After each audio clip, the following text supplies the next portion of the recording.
محترم حاضرین کرام، تاریخ یہ کوئی مردہ کہانی نہیں ہوتی، بلکہ یہ زندوں کے لیے ایک زندہ رہنما ہوتی ہے۔ محرم الحرام کا مہینہ محض عبادات ہی کا مہینہ نہیں، بلکہ یہ تاریخ انسانیت اور تاریخ اسلام کا وہ عظیم آئینہ خانہ ہے جس میں حق و باطل، عدل اور ظلم، قربانی و استقامت کے لازوال نقوش محفوظ ہیں۔ اس مہینے میں اللہ رب العزت نے تاریخ کے دھارے کو موڑا، اپنے برگزیدہ بندوں کو آزمائشوں میں سرخرو فرمایا اور دنیا کو دکھایا کہ مادی طاقت چاہے کتنا ہی فرعون صفت کیوں نہ ہو، اللہ کی تائید ہمیشہ ایمان والوں کے ساتھ ہوا کرتی ہے۔ جب ہم محرم الحرام کی تاریخ کا مطالعہ کرتے ہیں تو اس اسلامی سال کا آغاز ہی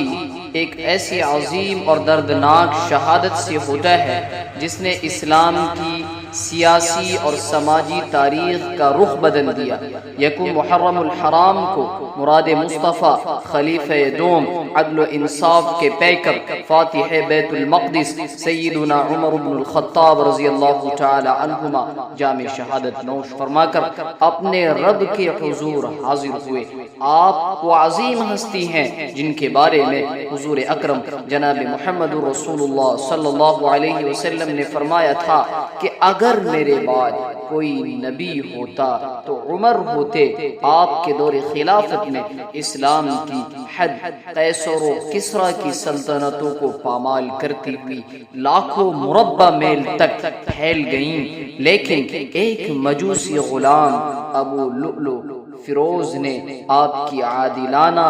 پالیسیوں اور اسلام کی فتوحات سے حسد کا شکار ہو کر ایک زہر آلود خنجر تیار کیا، اور 26 ذو الحجہ کو جب آپ مسجد نبوی میں نماز فجر کی امامت فرما رہے تھے،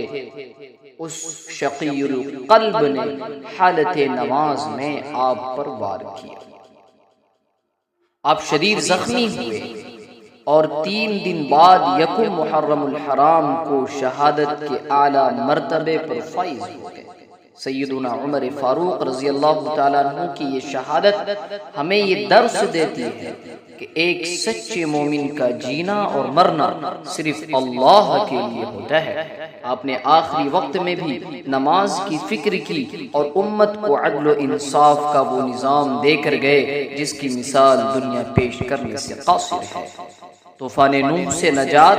اور انسانیت کا نیا آغاز سیدنا عمر رضی اللہ تعالیٰ عنہ کی شہادت کے اس دل دوز واقعے کے ساتھ ساتھ محرم الحرام کی تاریخی عظمت کا رشتہ قبل از اسلام کی تاریخ سے بھی گہرا جڑا ہوا ہے۔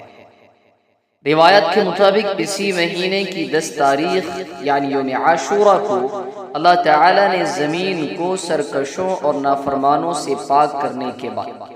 اپنے سچے بندوں کو ایک نئی زندگی عطا فرمائی تھی۔ یہ وہ دور تھا جب حضرت نوح علیہ السلام نے 950 سال اپنی قوم کو اللہ تعالیٰ کی طرف بلایا، لیکن انہوں نے تمسخر اڑایا اور سرکشی اختیار کی۔ بالآخر اللہ تعالیٰ کا عذاب طوفان کی شکل میں آیا اور حضرت نوح علیہ السلام کی کشتی جس میں اہل ایمان اور کائنات کی بقا کا سامان سوار تھا مہینوں تک طوفان کے تھپیڑے کھاتی رہی۔ پھر اسی محرم کے مہینے میں اللہ رب العزت کے حکم سے طوفان تھما اور وہ کشتی جودی نامی پہاڑ پر آ کر کھڑی ہوئی،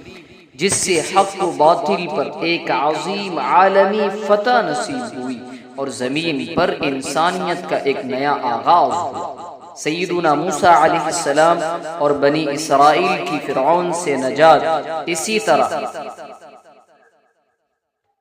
یہ مبارک مہینہ ہمیں ظلم کی سیاہ رات کے خاتمے اور آزادی حق کا ایک اور لرزہ خیز اور ایمان افروز واقعہ یاد دلاتا ہے۔ وہ ہے سیدنا موسیٰ علیہ السلام اور ان کی قوم کا فرعونی سلطنت سے حیرت انگیز طور پر نجات پانا۔ فرعون اپنے وقت کا سب سے بڑا ظالم اور جابر حکمران تھا، جو خود کو انا ربکم الاعلی کہتا تھا، بنی اسرائیل کے بچوں کو ذبح کرتا، ان کی عورتوں کو غلام بناتا تھا۔ جب حضرت موسیٰ علیہ السلام کے حکم سے اپنی قوم کو لے کر مصر سے نکلے تو پیچھے فرعون کا